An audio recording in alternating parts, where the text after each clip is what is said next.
जय हिंद दोस्तों, स्वागत है आपका एनजे हिंदी एकेडमी पर। दोस्तों, जैसे कि आप लोगों को पता ही है कि हम अभी जो सेशन चला रहे हैं, ये सेशन हमारा पीवाईक्यूज़ को लेकर के पीवाईक्यूज़ हम इस सेशन में देख रहे हैं। आप लोगों को मैं बता दूं कि यूजीसी नेट दिसंबर के लिए आपको जितने भी पीवाईक्यू 2020 से लगाकर या यूँ कहूँ 2018 से लगाकर 2025 तक, जून 2025 तक जितने भी पेपर हुए हैं, चाहे वो ऑनलाइन हो या ऑफलाइन हो, या फिर कोई पेपर कैंसिल भी हुआ हो या कोई सी भी शिफ्ट का पेपर हो, सबके डिटेल में हम आपको यूनिट वाइज पीवाईक्यू सोल्व करवा रहा हूं मैं।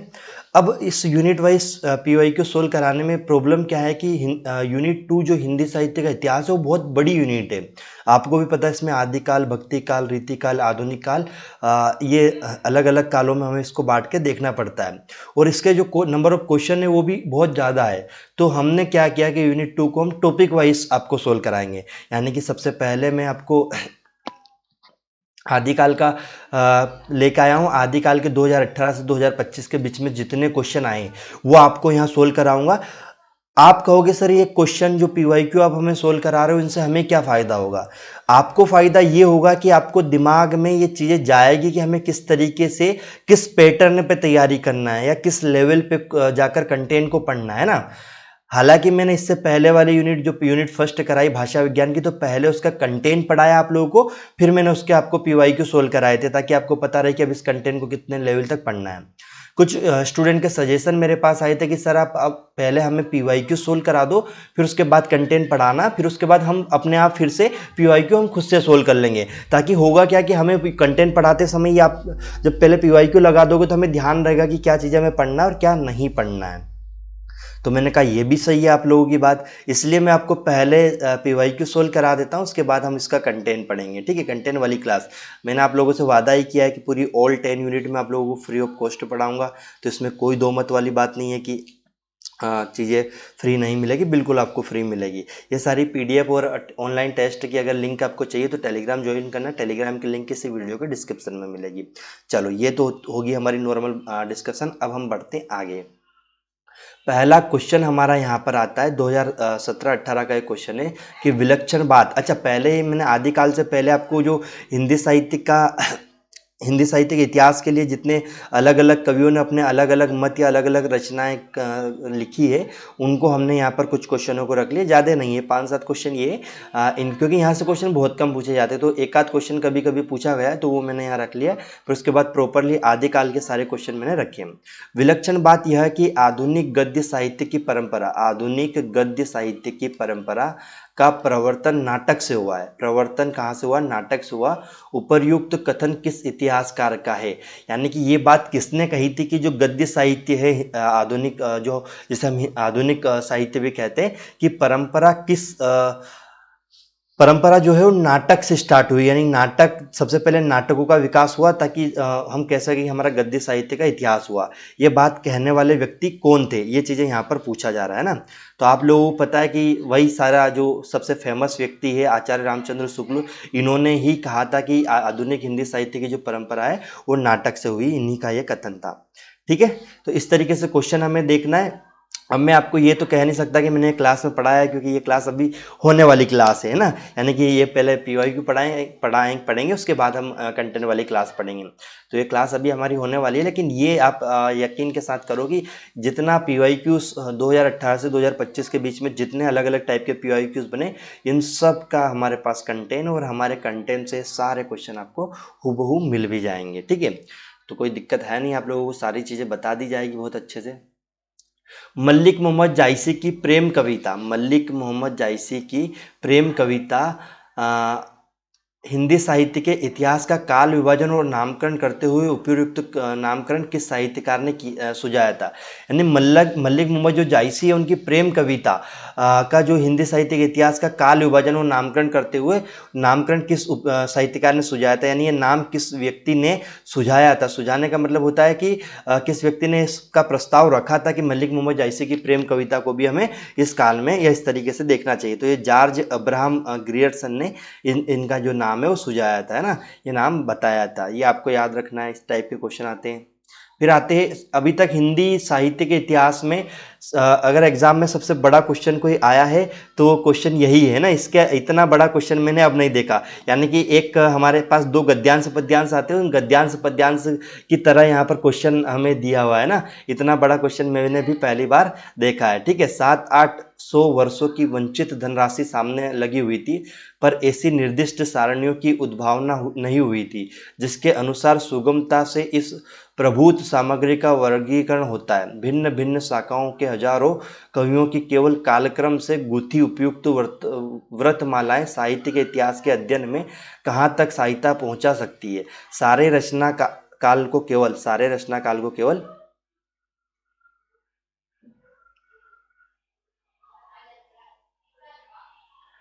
आदि, मध्य, पूर्व, उत्तर इत्यादि खंडों में आंख मूंदकर बांट देना, यह भी न देखना कि खंड के भीतर क्या आता है क्या नहीं, किसी वृत्त संग्रह के इतिहास नहीं बन सकता। साहित्य इतिहास लेखन के संबंध में उपयुक्त कथन किस आलोचक ने कही है। देखो ये एक आलोचना है, ये आलोचना किस व्यक्ति ने करी है, यानी ये किसके बारे में कहा था। उन्होंने कहा था कि यार सब आंख मीच कर तुम हिंदी साहित्य का इतिहास का वर्गीकरण नहीं कर सकते, उसके लिए आपको कुछ चीज़ें देखनी पड़ेगी कि कौन पहले आया कौन बाद में आया, ये काल विभाजन आपको नाम के आधार पर कर रहे हो या उनके जन्म वर्ष के आधार पर कर रहे हो, ये सारी चीज़ें आपको देखनी पड़ेगी। आंग मूंद कर आप एक तरीके से मतलब ये पूरा हिंदी साहित्य का जो साहित्यकार का जो वर्गीकरण ये नहीं कर सकते। ये बात कहने वाले हमारे आचार्य रामचंद्र शुक्ल है। मैं आपको कह दूं कि जो वर्गीकरण वाले पार्ट से हिंदी साहित्य के इतिहास का जो वर्गीकरण है उस पार्ट से अगर क्वेश्चन आएंगे तो आचार्य रामचंद्र शुक्ल और हजारी प्रसाद द्विवेदी के ही क्वेश्चन ज्यादा आएंगे। ठीक है, इनके अलावा ज्यादा क्वेश्चन कहीं से पूछता नहीं है वो। फिर आता है ब्रज का कृष्ण संप्रदाय हिंदी साहित्य के इतिहास का, ब्रज का कृष्ण संप्रदाय हिंदी साहित्य के इतिहास का काल विभाजन और नामकरण करते हुए उपयुक्त नामकरण निम्नलिखित में किस साहित्यकार ने सुझाया था। यानी कि जब हिंदी साहित्य का इतिहास का जो काल विभाजन कर रहे थे उसमें कृष्ण संप्रदाय का नाम सुझाने वाले, ब्रज का कृष्ण संप्रदाय का भी नाम सुझाया था। सुझाने का मतलब उन्होंने ये भी कहा था कि यार इनको भी हमारे साहित्य के इतिहास में जगह मिलनी चाहिए। ये नाम सुझाने वाले व्यक्ति कौन है ना, ये हमें यहाँ पर याद होना चाहिए। देखो ये बात कहने वाले जॉर्ज ग्रियर्सन है। ऑप्शन नंबर बी हमारा सही होगा। जॉर्ज ग्रियर्सन ने कहा था कि अगर आप जॉर्ज ग्रियर्सन ने काल विभाजन कितने भागों में किया था, 11 भागों में किया था, याद रखना। तो इनके 11 भागों में आप काल विभाजन देखोगे तो इन्होंने इसी तरीके से किया है ना कि इन्होंने मतलब कहीं कहा कि तुलसीदास का काल, कहीं कहा इन्होंने जायसी का काल कहा, तुलसीदास के बाद के प्रवर्ती कवि, इस तरीके से इन्होंने ही काल विभाजन किया। नहीं उन व्यक्ति यानी उन साहित्यकारों के नाम पे ही इन्होंने काल विभाजन करा है ग्रियर्सन, है ना। इन्होंने जो हिंदी साहित्य का इतिहास है उसको 11 भागों में बांटा है, ये आपको याद रखना चाहिए, है ना। ये सारी चीज़ें मैं आपको पढ़ाऊंगा अभी से, जब मैं आपको काल विभाजन वाला पहले ही पार्ट हम इसका पढ़ेंगे हिंदी साहित्य के इतिहास वाली यूनिट का। निम्नलिखित में से किसके मतानुसार इतिहास की व्याख्या द्वंद्वात्मक पद्धति के आधार पर होनी चाहिए। यानी ऐसा कौन मत वाला कौन व्यक्ति था जिसने कहा था कि हिंदी साहित्य के जो इतिहास की व्याख्या है वो द्वंद्वात्मक पद्धति पर होना चाहिए, द्वंद्वात्मक पद्धति के आधार पर होनी चाहिए। ये बात कहने वाले व्यक्ति कौन थे, वो थे हिंगेल। हिंगेल वो व्यक्ति था जिसने बताया था कि यार ये जो सारी चीजें हम बता रहे ये द्वंद्वात्मक पद्धति के आधार पर होना चाहिए। ठीक है, फिर आता है निम्नलिखित में से इतिहास दर्शन से मूलतः संबंधित विचार रखे कौन कौन से, वाल्टेयर, हीरोदोत्स, विको और कांट, इनमें से किसने ये चीजें सुझाई थी, कौन सी चीजें सुझाई थी। एक बार और क्वेश्चन देख लो आप। निम्नलिखित में से इतिहास दर्शन से मूलतः संबंधित विचारक, इतिहास दर्शन से संबंधित कौन से यहाँ पर इन 4 नामों से कौन सा व्यक्ति है ना, तो ये आपको बताना है। तो इसमें वोल्टेयर आपका नाम आएगा, क्या आएगा, वोल्टेयर इस काल के कवि है। क्या है, वोल्टेयर इस काल के कवि है, ये आपको यहाँ पर आएगा। ठीक है, फिर आता है हिंदी साहित्य का आलोचनात्मक इतिहास नामक ग्रंथ के किस कालावधि का साहित्य इतिहास वर्णित है। मतलब उन्होंने, देखो मैं सीधी सी बात बता दूं कि इसमें क्या पूछा कि हिंदी साहित्य का जो आलोचनात्मक इतिहास करके एक बुक है उस ग्रंथ में किस कालावधि का साहित्य इतिहास वर्णित है। यानी किस कालावधि का मतलब उन्होंने शुरू कहाँ से किया था, कहाँ से स्टार्ट किया था। ये कालावधि का जो कालावधि साहित्य इतिहास का वर्णन जो है वो कहाँ से स्टार्ट है, तो 693 ईस्वी से स्टार्ट है उस बुक में। यानी कि उस बुक के जो लेखक है उन्होंने कहाँ से स्टार्ट किया था, 693 ईस्वी से स्टार्ट किया। ये यहाँ पर पूछ रहा है इस क्वेश्चन में। ठीक है, फिर आता है हिंदी के साहित्य इतिहास लेखन की सर्वाधिक लोकप्रिय पद्धति कौन सी रही है। आपको भी पता है कि हिंदी साहित्य के इतिहास का जो लेखन है या वो 4 पद्धतियों पर हुआ। कौन कौन से 4 पद्धति पर हुआ?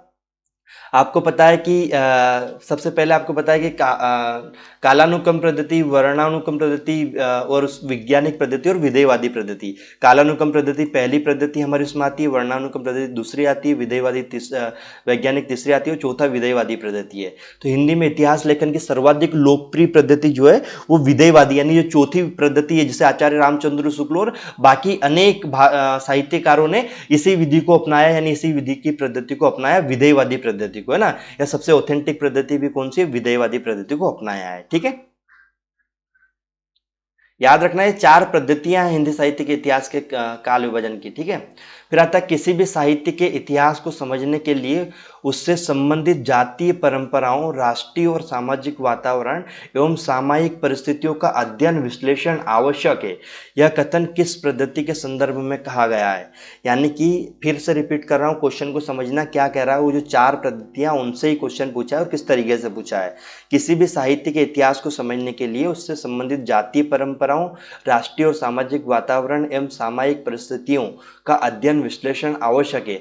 यह कथन किस पद्धति के संदर्भ में, यानी कुल मिला के ये बात है कि अगर उस काल के आधार पर आप पद्धति करना चाहते हो तो आपको जाति की परंपरा, राष्ट्रीय सामाजिक वातावरण का ज्ञान उस काल का होना ही चाहिए। तो ये बात कहने वाले व्यक्ति भी हमारे क्या मतलब कौन सी पद्धति के? विधेयवादी पद्धति में ही यह चीजें कही गई है ना। ये सारे नियम किस पद्धति में अपनाए गए? विधेयवादी पद्धति में।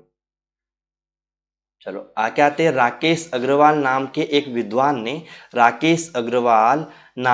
विद्वान ने अपने साहित्य इतिहास ग्रंथ में इन रचनाओं को इस क्रम में रखा।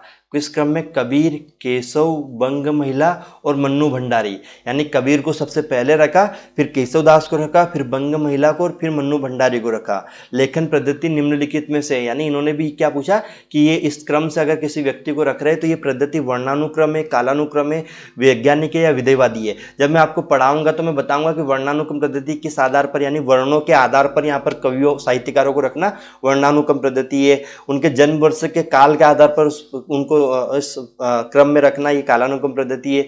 वैज्ञानिक और विधेयवादी, ये सारी चीजें मैं आपको बताऊंगा। अभी आपको क्वेश्चन बताना है कबीर, केशव। देखो आप में से देखने वाले में से बहुत बच्चे ऐसे होंगे जो कहीं ना कहीं पीएचडी क्वालिफाई हो, पीएचडी एग्जाम या नेट क्वालिफाई हो, जेआरएफ की तैयारी कर रहे हैं और कहीं ना कहीं एग्जाम दे रखा है, कुछ भी क्वालिफाई नहीं है तो एग्जाम दे रखा है, तो आपको पढ़ा बहुत कुछ है। अब आपकी एक प्रैक्टिस के लिए चीजें आप कर रहे हो ना, तो हम आपको बता दें कबीर, केशवदास, बंग महिला, मन्नू भंडारी, इनका जो क्रम है ये किस क्रम में किस व्यक्ति ने रखा था।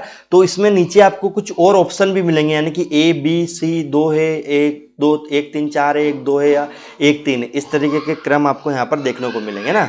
तो मैं आपको बता दूं कि इस क्रम की पद्धति में वर्णानुक्रम पद्धति और कालानुक्रम पद्धति दोनों का प्रयोग इन्होंने किया है ना। इसमें दोनों का प्रयोग आपको देखने को मिलेगा। यानी राकेश अग्रवाल ने अपने जो साहित्य लिखा उस साहित्य में उन्होंने वर्णानुक्रम यानी वर्ण के आधार पर भी कवियों को रखा और दूसरा उन्होंने कालानुक्रम यानी कि उनके जन्म वर्ष के काल के आधार पर भी हमें यहाँ पर देखने को मिला। देखो आप खुद देख लो, यहाँ पर वर्ण के आधार पर क पहले आता तो कबीर को पहले, फिर केशव को रखा, फिर बंग महिला को रखा और मन्नू भंडारी को। लेकिन ये जो क का नाम भी रखते उसने ये ध्यान रखा कि कबीर पहले आए थे, केशव बाद में आए थे, तो उसने ये भी रखा। यानी कालानुक्रम और वर्णानुक्रम दोनों पद्धति का ध्यान यहाँ पर आपको देखने को मिलता है। ठीक है, तो ऑप्शन नंबर सी यहाँ पर हमारा सही हो जाएगा। ऑप्शन नंबर सी हमारा सही रहता है।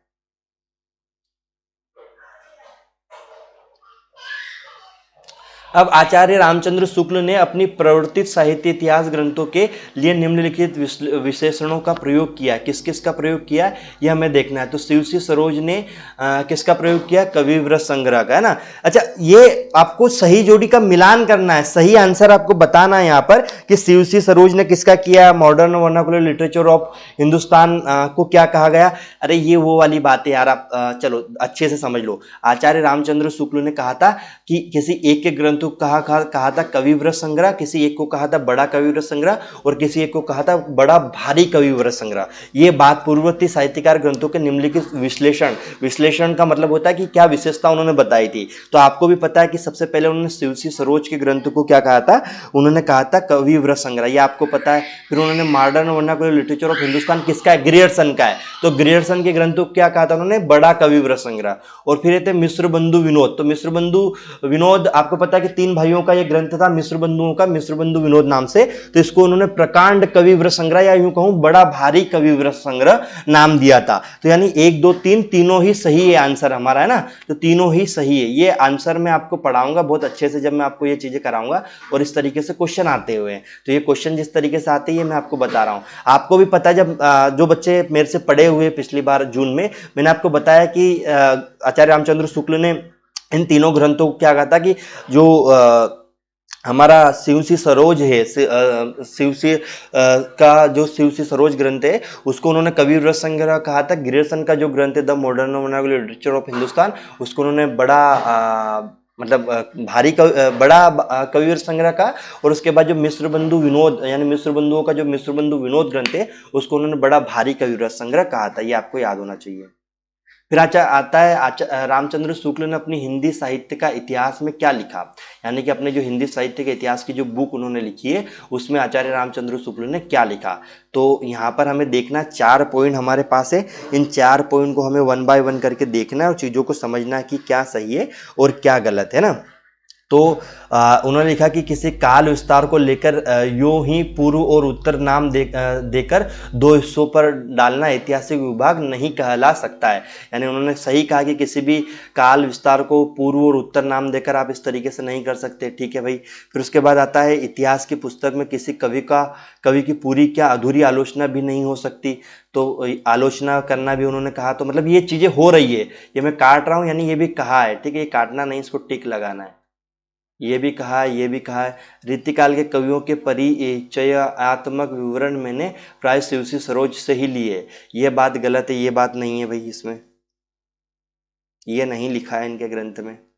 फिर आता है वर्तमान लेखकों और कवियों के संबंध में कुछ लिखना अपने सिर पर भला मोल लेने जान पड़ता है, ये भी लिखा। यानी कि इस तरीके की चीज़ें उन्होंने जो है पहला दूसरा और चौथे में लिखी। पहला दूसरा और चौथा इनका सही है, पहला दूसरा और चौथा ये कॉन्सेप्ट इनका सही है ना। ये आपको पता होना चाहिए कि ये वाली चीज़ इन्होंने सही बताई है, ठीक है। फिर आता है रामचंद्र शुक्ल ने अपने इतिहास ग्रंथ की सामग्री के सहयोग के लिए निम्नलिखित ग्रंथों का नाम दिया है। यानी कि उन्होंने कहा कि आचार्य रामचंद्र शुक्ल ने जो अपने हिंदी साहित्य के इतिहास का ग्रंथ लिखा उसके लिए उन्होंने सहयोग के लिए यानी उसको लिखने के लिए किस किस का सहयोग लिया, ये आपको यहाँ पर पता होना चाहिए ना। तो उन्होंने एक तो मिश्र बंधु विनोद का नाम लिया था, एक उन्होंने लिया था हिंदी कोविद रत्नमाला का, हिंदी कोविद रत्नमाला का लिया था, एक उन्होंने लिया था कवित कौमुदी का, और एक लिया था उन्होंने ब्रजमाधुरी सार का। ब्रजमाधुरी सार का किस किस का लिया था? मिश्र बंधु विनोद, हिंदी कोविद रत्नमाला, कविता कौमुदी और ब्रजमाधुरी सार का उन्होंने लिया था, है ना। तो यानी कि हमारा ऑप्शन नंबर सही हो जाएगा इसमें सी, पहला तीसरा चौथा और छठा, पहला ऑप्शन नंबर सी हमारा सही हो जाएगा, ठीक है। फिर आता है असंगत युग्मों को उसको अलग कीजिए, यानी कि अलग करना है, उन चीज़ों को यहाँ से अलग निकालना है जो गलत है, असंगत है ना, तो उनको यहाँ से हमें अलग करना है या उनको अलग ही छांटना है हमें। तो यहाँ पर हम देख लेते हैं पहले भाषा काव्य संग्रह श्याम सुंदर दास का बिल्कुल भी नहीं है, भाषा काव्य संग्रह श्याम सुंदर दास का नहीं है। A sketch of Hindi literature Edwin Greaves का बिल्कुल सही है। A history of Hindi literature IFFE का है, बिल्कुल सही बात है। हिंदी साहित्य विमर्श पद्मलाल पन्नालाल बख्शी का बिल्कुल सही है। यानी कि इसमें गलत क्या आ रहा है? गलत हमारा एक ही आंसर आ रहा है जो कि है हमारा भाषा काव्य संग्रह, किसका? श्याम सुंदर दास का ये नहीं है ना। यही चीजें हमें यहाँ पर बस देखना था। ओके, क्लियर हुआ? अरे बोलो क्लियर हुआ?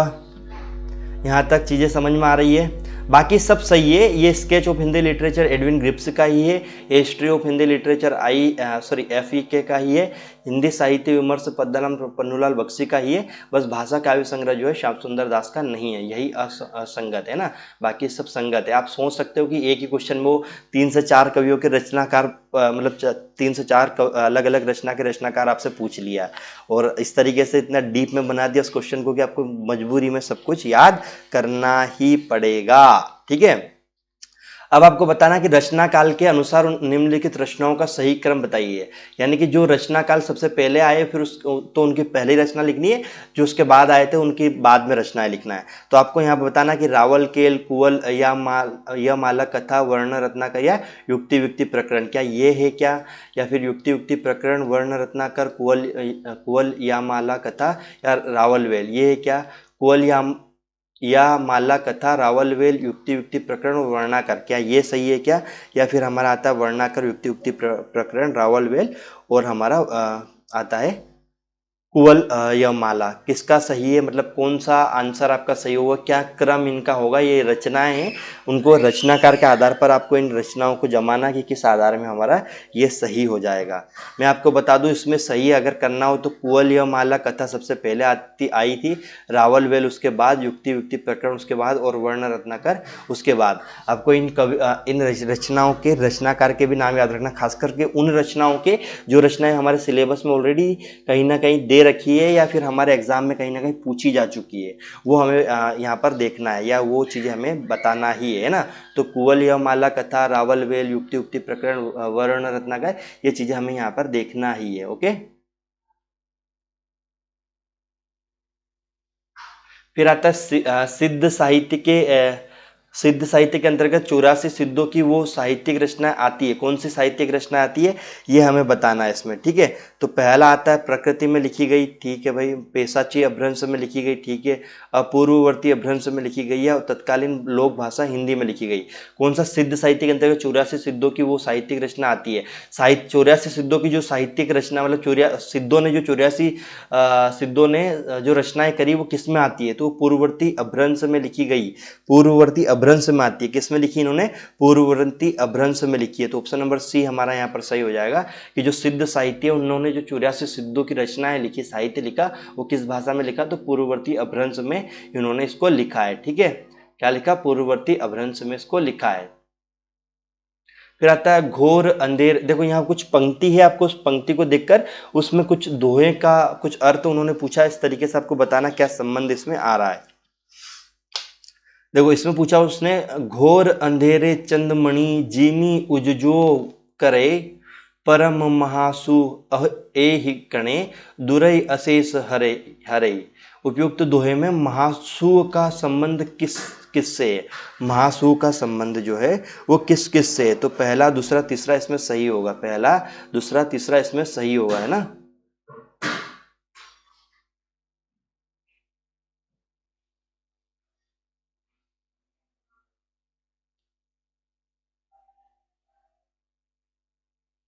ये हमारा क्वेश्चन था, क्वेश्चन एक बार और पढ़ लो कि घोर अंधेरे चंदमणि जीमी उज्जो करे परम महासु ए हूँ कणे दुरे अशेष हरे, है ना। तो ये हमारा क्या हुआ, एक तरीके से इसमें महासु का उसने पूछा। तो महासु नीचे ऑप्शन दिए है ना, ऑप्शन नीचे दिए उसने, नीचे ऑप्शन दिए कि महासुक महासु का तत्सम रूप है, महासुक व्रज्र यानियों का पारिभाषिक शब्द है, प्रजा और योग से महासुक की दशा संभव है, महासुक निर्वाण प्राप्ति में बाधक है। आपको बताना कौन सा सही है और कौन सा गलत है इसमें से। ठीक है, तो आपको इसमें पता होना चाहिए कि पहला दूसरा तीसरा सही है। महासुक महासु का तत्सम रूप है, बिल्कुल सही बात है। महासुक वज्रयानियों का पारिभाषिक शब्द है, बिल्कुल सही है। प्रजा और योग से महासुक की दशा संभव है, बिल्कुल सही बात है, ये भी हमारा बिल्कुल सही है। ठीक है, फिर आता निम्नलिखित पंक्तियों को उनके रचनाओं की से सुमलित कीजिए, यानी एक तरफ उनकी रचनाएं हैं और एक तरफ उनके कवि है, किसने लिखा है ना, ये यहाँ पर बताया गया। एक तरफ उनकी रचना है, एक तरफ उनके कवि है, ये आपको बताया गया है। ठीक है, ये आपको पता होना चाहिए। तो इसमें बताया कि नगर बाहिरे डोबी तोहरी कुड़वई छाए। ये पंक्ति जो है किस व्यक्ति की रचना से बताओ, आपको ये पूछा गया है। तो पहली जो पंक्ति है वो किसकी, कडप्पा की रचना से, किसकी रचना से, कडप्पा की रचना से। नगरी बाहिरे डोबी तोहरी कुड़िया छई, ये कडप्पा की रचना का है।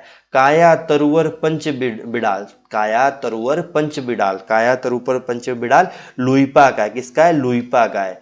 कुड़वा बोल न बोलिस नारी, कुड़वा बोल न बोलिस नारी, नरपति नाल की रचना का एक पंक्ति है। मोर जोबना नवेलरा भयो है गुलाल, मोरा जोबना नवेलरा भयो है गुलाल, ये किसका है? ये है हमारा खुसरो का। किसका है? खुसरो का। तो ऑप्शन नंबर क्या आ जाएगा? दूसरा, पहला, चौथा और तीसरा। क्या ये आ रहा है? क्या एक बार और मिलान कर लो। नगरी बाहिरे डोन भी तोहरी कुड़िया छा, ये किसका है? कडप्पा का है। काया तरुवर पंच बिड़ाल, ये किसका है? लुइपा का है। कुड़वा बोल न बोलिस नारी, किसका है? नरपति नाल का है। मोरा जोबना नवेलरा भयो है गुलाल, ये किसका है? ये हमारा आता है खुसरो की पंक्ति है ना। तो ये आपको याद रखना था। क्या इस तरीके से दूसरा, पहला, चौथा, तीसरा, पहले नंबर पर ही हमें ये आंसर दिख रहा है। आंसर नंबर ए हमारा यहाँ पर सही हो जाएगा। ठीक है। फिर उसके बाद आता है सिद्धों और योगियों की रचनाओं का जीवन की स्वाभाविक अनुभूतियों और दशाओं से कोई संबंध नहीं है, अतः ये वे शुद्ध साहित्य के अंतर्गत नहीं आते। ये विचार किसका है? मतलब ये विचार या ये बात किसने कही थी कि सिद्ध और जो योगी की रचनाओं का जीवन है वो स्वाभाविक अनुभूति या दशाओं से कोई संबंध नहीं रखता है ना। ये बात कहने वाले व्यक्ति कौन थे, ये आपको बताना है इसमें। चलो बताइए क्या है इसमें। तो ये बात कहने वाले व्यक्ति वही हमारे सबसे फेमस और लीजेंड आदमी रामचंद्र शुक्ल थे। रामचंद्र शुक्ल की बुक से सारा कंटेंट पढ़ रहे हैं तो डेफिनेटली है कि रामचंद्र शुक्ल का नाम तो आना ही आना है। ठीक है, क्या आना है? रामचंद्र शुक्ल का तो नाम आना ही आना है। निम्नलिखित पंक्तियों को उनके रचिताओं के साथ सम्मिलित कीजिए। उनके रचिताओं को, है ना, यानी कि कौन सी पंक्ति किस रचना की है। तो पहले तो ये पंक्ति देखो किस रचना की। देखो अभी जो क्वेश्चन आते हैं वो इतने लेवल के आते हैं कि पंक्ति दी है, पहले तो ये दिमाग लगाओ ये पंक्ति किस रचना की है, फिर उस रचना से याद करो कि यार ये रचना किस व्यक्ति की है। तो अब वहां तक जाने लगा एग्जामिनर के, पंक्ति देकर रचना पूछता है और रचना से आपको कम से कम ये जोड़ी मिलान के लिए आंसर देखना है कि किस व्यक्ति की है। तो पंडित सहल संत बखड़ाई, पंडित सहत संत बखड़ाई किसका है? ये सरप्पा का है। पंडित सहल संत बखड़ाई किसका है? सरप्पा का है। 9 लख पातरी आगे नाचे, 9 लख पातरी आगे बाचे किसका है? गोरखनाथ का है। 12 बरस ले कुकर जियो, 12 बरस ले कुकर जियो, यह बात कहने वाले व्यक्ति कौन है? बड़ी फेमस है। जगनीक ने यह बात कही थी। किसने कही थी? जगनीक की यह बात है कि 12 बरस ले कुकर जियो, जगनीक की है ना। अब यहाँ पर 2 बज गए और ऑप्शन हमारे पास एक ही है, तो बज गई घोर निशान राण चौहान चहे दिस, ये किसका है? तो यार देखो चौहान की बात आई तो चंद्रबरदाई तो आना ही आना है, इसमें तो नो डाउट कोई और बात है। तो ये हमारा आ जाएगा चौहान की बात, यानी चंद्रबरदाई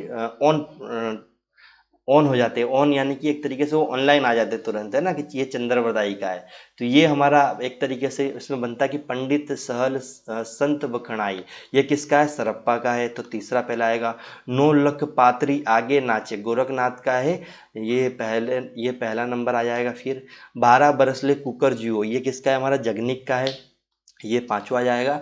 और फिर आएगा बज्जई घोर निशान राण चौहान चहे दिस, ये किसका है? ये जगनीक, ये हमारा चंद्रबरदाई का, ये किसका है? चंद्रबरदाई का है। तो चंद्रबरदाई का आ जाएगा। तो तीसरा, पहला, पांचवा, दूसरा, ये ऑप्शन आपको नीचे दिखाई दे रहे हैं क्या? तीसरा, पहला, पांचवा, दूसरा, है ना, दिखाई दे रहा है। ऑप्शन नंबर पहला ही हमें यहाँ पर दिखाई दे रहा है, ऑप्शन नंबर पहला ही हमारा सही हो जाएगा। ठीक है। अब आप कहोगे कि सर हमें इन क्वेश्चनों को याद करा, मतलब बताते साथ साथ हमें कंटेंट भी इसमें ऐड करते जाते हैं ना, ताकि कंटेंट के साथ हमें बताते जाते हैं कि किसमें क्या आ रहा है। तो मेरे भाइयों मैं आपको एक चीज़ बता देता हूँ कि ये क्वेश्चन आप अभी पढ़ो, एक बार 2 बार इनको रीड करो, ये PDF भी आपको मिल जाएगी। तो आप इनको रीड करो, आप इनको अच्छे से पढ़ो, और फिर उसके बाद पढ़ने के बाद क्या होगा? पढ़ने के बाद क्या होगा कि पढ़ने के बाद जब आप फिर से कंटेंट पढ़ोगे तो आपके दिमाग में चीज़ें डेवलप होगी कि हाँ हमें इस तरीके से पढ़ना था। और फिर उसके बाद फिर से PYQ लगाओगे तो फिर जाकर ये चीज़ें समझ में आएगी कि अच्छा ये पूछा जा रहा है ना। चलो क्वेश्चन हमारा है कि अभ्रंश के जो नमूने हमें पद्यों में मिलते हैं, पद्यों का मतलब पद्य साहित्य में मिलते हैं, वे उस काव्य भाषा के हैं जो अपने पुरानेपन के कारण बोलने की भाषा से कुछ अलग, बहुत दिनों तक आदिकाल के अंत क्या किसके पूछे तक पेथियों में चलती रही, उपयुक्त कथन किसका। देखो सीधी सी बात है कि ये बात बताना है आपको। यहाँ पर क्या बताया कि अपभ्रंश के जो नमूने हमें पद्यों में यानी पद्य साहित्य में मिले थे, वो उस काव्य भाषा के जो अपने पुरानेपन के कारण बोलने की भाषा से कुछ अलग बहुत दिनों तक आदिकाल के अंत क्या उसके पीछे तक पोथियों में चलती रही, कि मतलब इस तरीके के शब्दों का प्रयोग करते। ये उपयुक्त कथन किसका, तो आपको पता है आचार्य रामचंद्र शुक्ल का। रामचंद्र शुक्ल सबसे ऑन प्रेजेंट व्यक्ति है, इनका नाम हर जगह आपको देखने को मिलेगा। ठीक है, चलो अब आपको पता होना चाहिए कि जो आदिकाल है वो 4 प्रकरणों में बटा था। कितने प्रकरणों में बटा था, 4 प्रकरणों में। उसमें से पहला प्रकरण जो था आदिकाल का वो था सामान्य परिचय। प्रकरण 2 जो था आदिकाल का, वो जो प्रकरण था वो आदिकाल का सामान्य परिचय था। दूसरा इसका आपको सिद्ध साहित्य वाला देखने को मिलेगा। प्रकरण 3 आपको इनका नाथ साहित्य वाला, और प्रकरण 4 इनकी अन्य रचनाएं देखने को इसमें मिलेगी आदिकाल के ना। तो इस तरीके से आदिकाल का विभाजन हमें देखने को मिलता है मेरे भाइयों। ठीक है, इसमें लिखा जैसे पुराना चावल ही बड़े आदमियों के खाने योग्य समझा जाता है, वैसे ही अपने समय से कुछ पुरानी पड़ी हुई परंपरा के गौरव से युक्त भाषा ही पुस्तक रचने वालों के व्यवहार योग्य समझी जाती है। रामचंद्र शुक्ल का उपयुक्त कथन हिंदी साहित्य के इतिहास के आदिकाल में के किस प्रकरण में है। आप कहोगे सर इतने बड़े बड़े क्वेश्चन आते हैं। बिल्कुल, हिंदी साहित्य के इतिहास से इतने ही बड़े क्वेश्चन कभी कभी पूछ लिया जाता है ना, कभी कभी क्या पूछा ही जाता है लगभग, तो आपको याद रखना है। तो प्रकरण 4 इसमें सही हो जाएगा हमारा। प्रकरण 4 इसमें सही है। क्या है, प्रकरण 4 है इसमें कि जैसे पुराना चावल ही बड़े आदमियों के खाने योग्य समझा जाता है, वैसे ही अपने समय से कुछ पुरानी पड़ी हुई परंपरा के गौरव से युक्त भाषा ही पुस्तक रचने वालों के व्यवहार योग्य समझी जाती है। एक तरीके से उदाहरण देकर उन्होंने समझाया कि किस तरीके से कौन सी भाषा पुस्तक के रचने के योग्य समझी जाती है, और कौन सा चावल बड़े आदमी या आदमी खाने योग्य समझते हैं ना, ये इसमें बताया गया है। फिर आता है रामचंद्र शुक्ल का उपयुक्त कथन कहाँ से और किस तरीके से लिया, तो ये आदिकाल के प्रकरण 4 से लिया गया है, आपको याद रखना है ये। ठीक है, फिर आता है निम्नलिखित रचनाओं को उनके रचनाकारों के साथ सम्मिलित कीजिए। निम्नलिखित रचनाओं को उनके रचनाकार के साथ सम्मिलित कीजिए। चलो देखिए, एक तरफ रचना होगी, एक तरफ रचनाकार है। देखो प्राकृत प्रकाश वर रुचि की है। ठीक है, प्राकृत प्रकाश जो है वो वर रुचि की है, ये बच्चे को पता है। तो प्राकृत प्रकाश वर रुचि की है, याद रखो। प्रबंध चिंतामणि जो है हमारी, ये किसकी है, प्रबंध चिंतामणि जो हमारी है, ये हमारी है जैनाचार्य मेरुतुंग की। तो ये तीसरे में तीसरा ही आएगा, ये हमें याद रखना है। फिर आता है कुमारपाल प्रतिबोध जो हमारी है वो सोमप्रभु शुरू की है। कुमारपाल प्रतिबोध जो है वो किसकी है, सोमप्रभ शुरू की है ना।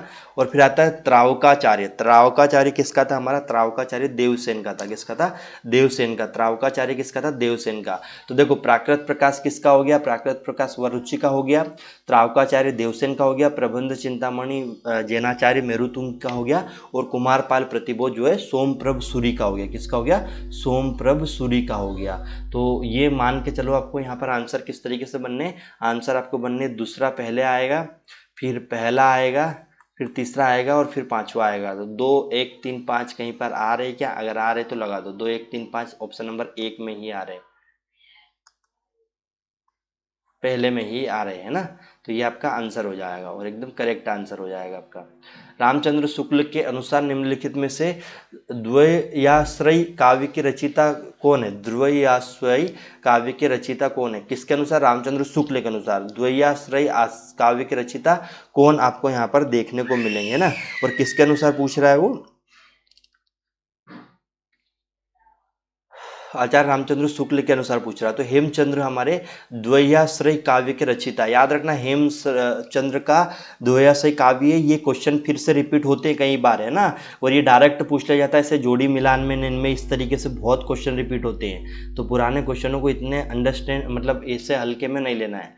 रामचंद्र शुक्ल के अनुसार निम्नलिखित में से अमीर खुसरो के बारे में कौन सी बात सही है, यानी कि आचार्य रामचंद्र शुक्ल ने अमीर खुसरो को कौन सी बात कही थी, ये आपको बताना है। नवंबर 2020 के एग्जाम में समय आया था।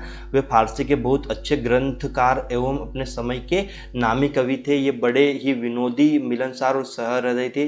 अपने युक्ति विचित्र का निदान अभाव था। इनकी पहेलियाँ और मुकरियाँ प्रसिद्ध थी, है ना। तो इन चारों में से आपको बताना कि क्या सही है और क्या गलत है। तो इसका पहला हम देखते हैं कि वे फारसी के बहुत अच्छे ग्रंथकार और उनके समय के नामी कवि थे। ये बिल्कुल सही बात है कि वो फारसी के बहुत अच्छे फारसी के बहुत अच्छे कवि थे या अच्छे ग्रंथकार थे ना। फिर हमारा आता है ये बड़े ही विनोदी, मिलनसार और सहृदय वाले व्यक्ति थे। ठीक है। फिर हमारे पास आता है चौथा कि इनकी पहेलियाँ और मुकरियाँ प्रसिद्ध है। यानी कि आप अगर इनकी पहेलियों को पढ़ोगे या मुकरियों को पढ़ोगे तो काफ़ी प्रसिद्ध है, हमारे सिलेबस में भी जुड़ी हुई है, इनको हम आगे पढ़ेंगे। ठीक है। फिर आता है नगर बाहिरे डोबी तोहरी कुड़िया छई छोई जाय सो भाई नाड़ियाँ। ये उपयुक्त काव्य पंक्ति किसकी है आपको बताना। सरप्पा की है, कुड़प्पा की, लुइपा की है, डोपिया की है। नेट नवंबर 2020 में आया हुआ एग्जाम क्वेश्चन है ना। मैं फिर रिपीट कर रहा हूँ, क्या है क्वेश्चन। नगर बाहिर रे डोबी तोहरी कुड़िया छई छोई जाय सो भाई नाड़ियाँ। ये इसलिए भी बता रहा हूँ कि जब मैं पढ़ाऊंगा तब आप कम से कम ये ना कह सकते हो कि सर इतना डीप भी आएगा क्या, इतने डिटेल में भी याद करना पड़ेगा क्या। तो बिल्कुल याद करना पड़ेगा, है ना। इतना डीप में क्वेश्चन आता है और बिल्कुल आता है। तो ये कुड़प्पा की रचना किसकी है, कुड़प्पा की रचना है। किसकी है, कुड़प्पा की रचना है। ठीक है।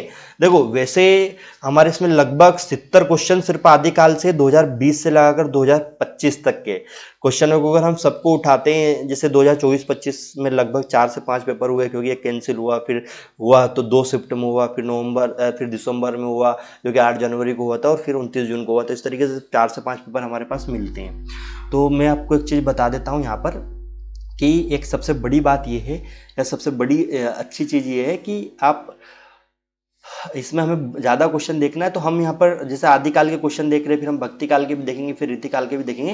तो इनको टुकड़ों में बांट बांट के देखें। आज इतने क्वेश्चन जितने मैंने पढ़ा है इनको PDF आप टेलीग्राम से डाउनलोड करना।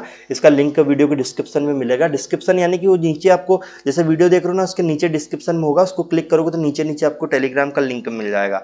उस पर जाके ज्वाइन कीजिए और ये सारी PDF वहाँ से डाउनलोड कीजिए और इन क्वेश्चनों को एक बार अपनी तरफ से लगाइए। देखो ये सारे क्वेश्चन आपको बाकी कहीं जगह पर 200, 300, 500 रुपये के परचेसिंग प्राइस में मिलेंगे, यहाँ आपको फ्री ऑफ कॉस्ट में मिल रहे हैं। तो जितनी बार आपको ये लगाना है, और एक बात मेरी गांठ बांध लो, अगर GRF चाहिए तो PYQ को बार बार लगाना ही पड़ेगा, कोई ऑप्शन नहीं है आप लोगों के पास। ठीक है।